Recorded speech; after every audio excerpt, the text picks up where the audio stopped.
Hello guys, আমরা পরের দিন সকাল সকাল ঘুম থেকে উঠে বেরিয়ে পড়েছিলাম লাচুং যাওয়ার উদ্দেশ্যে। এবার ওখানে গিয়ে দেখি গাড়িতে ওঠার সময় দেখছি কিছুজন আসতে দেরি করছে। তাই আমি ভাবলাম একটু ভিডিও করে নিই, যাই হোক। তারপর রাস্তায় যেতে যেতে পাহাড় দেখছিলাম, আর পাহাড় দেখা অনেক ছোটোবেলায় এইটে তখন ঘুরতে গেছিলাম পাহাড়ে। আর পাহাড় একটা ইমোশন, ও না এইচএসে একবার গিয়েছিলাম, যাই হোক।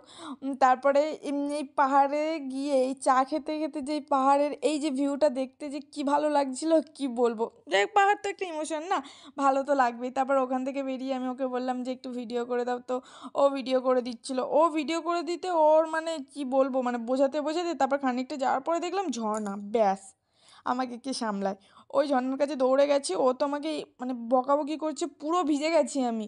তারপর খানিকক্ষণ চলে আসছিলাম, তারপর যে দেখছি দিদিরা গেছে, ব্যাস আমাকে কে সামলায়, আমিও দৌড়ে চলে গেছি। এবার ওরা যতটা গেছে আমি কি করেছি আরে একটু সামনে দৌড়ে চলে গেছে, তার জন্য পুরো ভিজে গেছি। আর তারপর সবাই বকাবকি করছে যে ভিজে গেছিস, এতটা রাস্তা যেতে হবে। তারপর ওখান থেকে চলে আসি, এসে লাচুংয়ে একদিন স্টে